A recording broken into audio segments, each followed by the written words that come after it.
ngo ikaze nanone kuri iyi channel.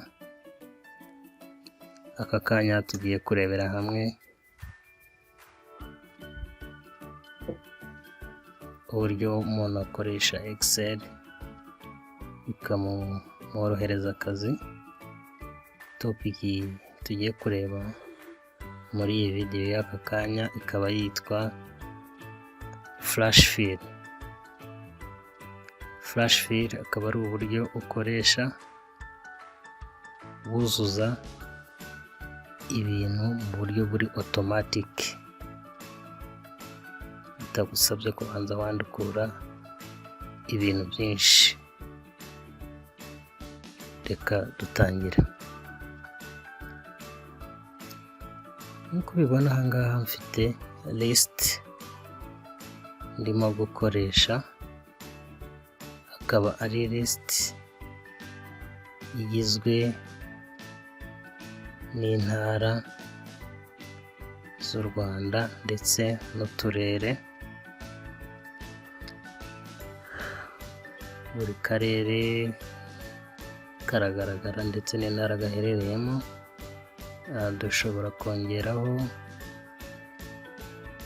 column hano tuyite Flashfill, hanyuma tugendere kuri uru rugero rwacu rwa Flashfill urebe uburyo ushobora guhita ukora ibintu byinshi cyane mu gihe gitoya ukoresheje iyi function ya Flashfill.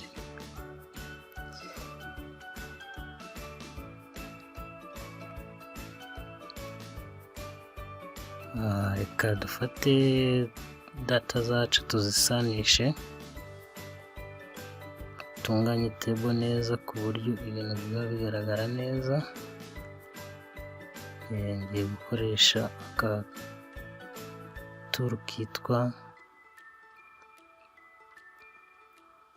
paint, format paint, kugira ngo table yanjye ize kuba igaragara neza. Kurikira tugendane. Uramutse ukeneye ko nguhereza iyi file wabyandika muri comment nayiguha, hanyuma ukayikoreraho exercise mu gihe waba udafite umwanya wo kwiyandikira iyawe ngo ubyandukure. Hanyuma tujyane, ugende ureba buri step uko mbigenza.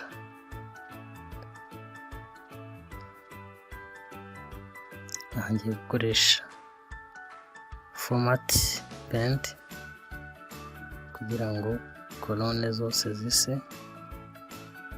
Urabanza ugakanda aho ushaka gusanisha n'ahandi, hanyuma ukaza ahangaha ugakandaho, ukagaruka hano ugakanda bihita bisa.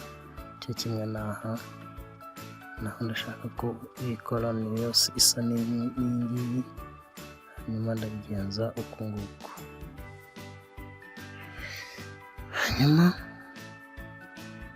icyo ushaka gukora ni kuzuza ahangaha data ariko ziturutse muri izi column zombi, ikaba yabihuza ikampereza icyo nshaka. Ngiye kwandika ngo Bugesera iri muri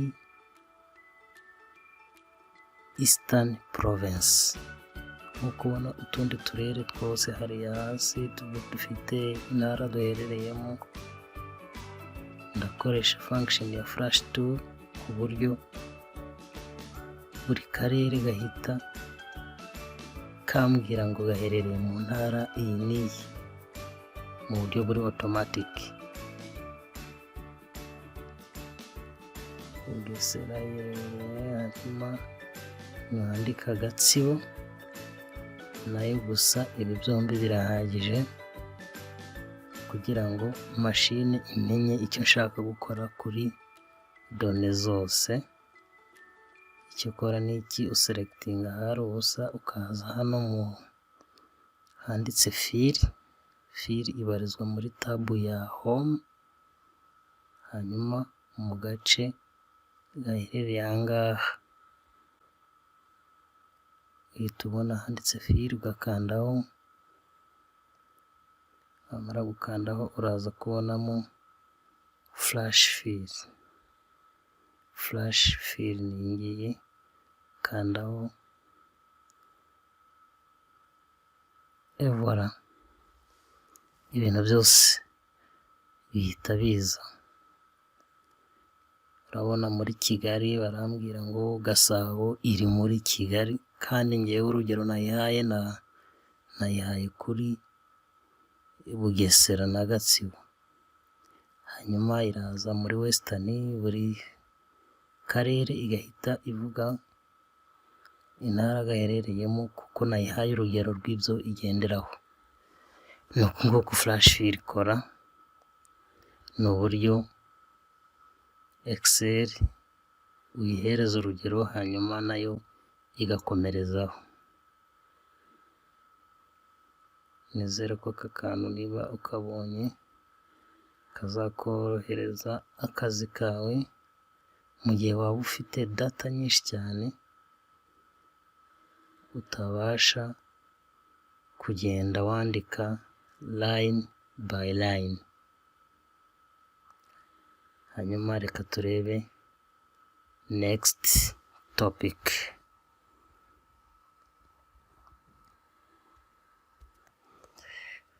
Topic ikurikira ijyanye na summary, gukora summary ariyo dukunda kwita pivot table. Pivot table ni uburyo usummarizinga data ufite. Reka tujyane hanyuma urebe uko bigenda. Ukanda hano kuri insert, ugahita ubona hano ibumoso ahantu handitse pivot table, ugakandaho hanyuma gafunguka ka window. Aka ngaka karakubaza ngo, gahita kakubwira ngo choose area that you want. Ugahitamo table yawe yose,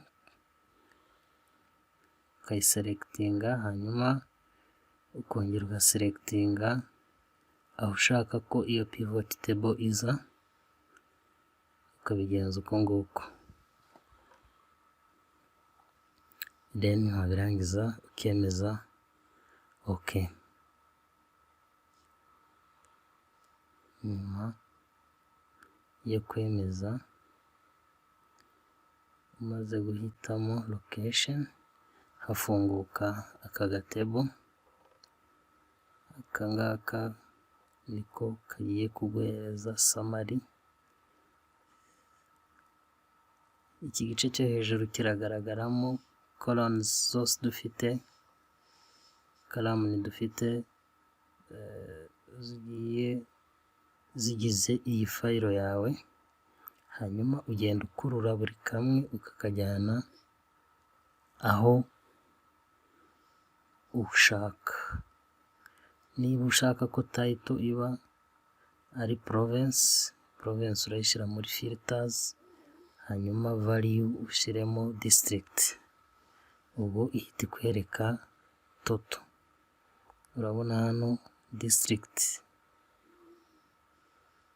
zose ni 30. Ihita ibiguha automatically. Ushobora gufiltaringa ugahitamo province ushaka, hanyuma aha hasi irahita ikubwira ngo district zirimo ni zingahe. Kadukore filter,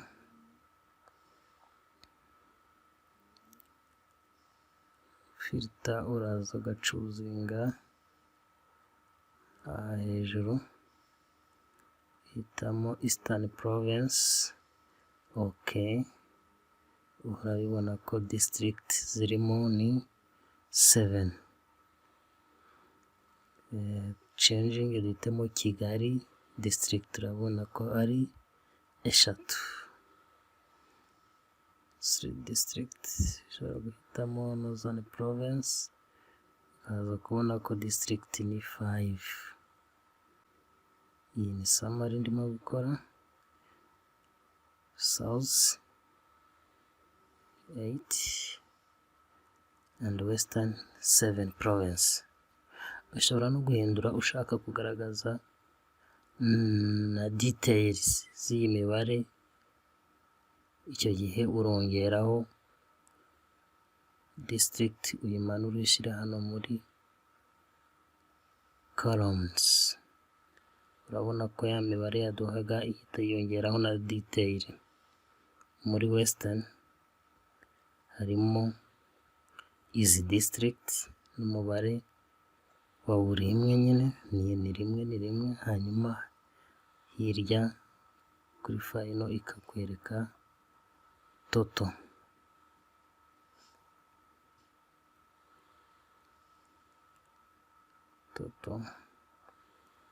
Ugakomeza gutya ukagenda uhindura. Kigali urabibona ko ni district eshatu n'amazina yazo.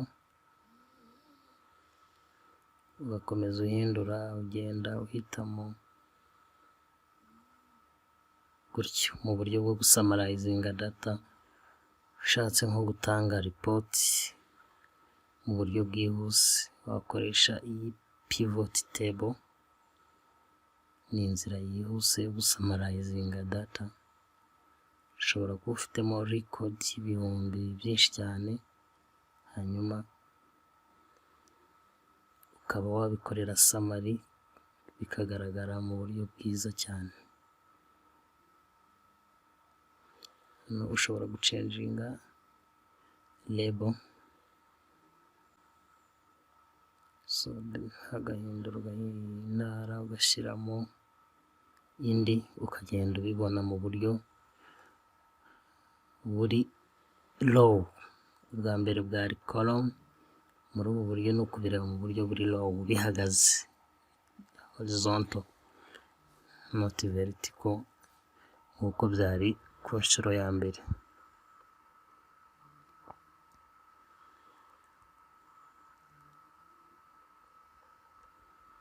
Nibi nari mfite kukubwira kuri iyi nshuro.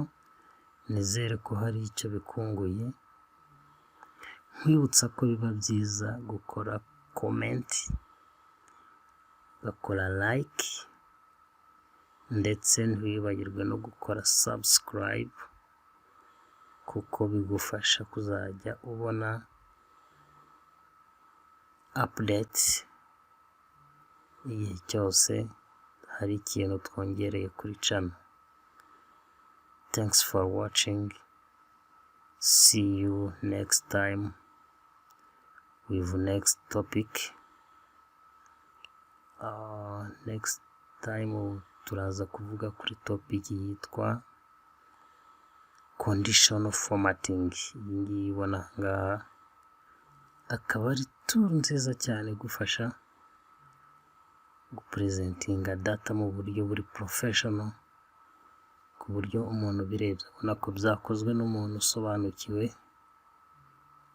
adashakisha, azi ibyo akora. Ntucikwe, gumana natwe. Sawa sawa.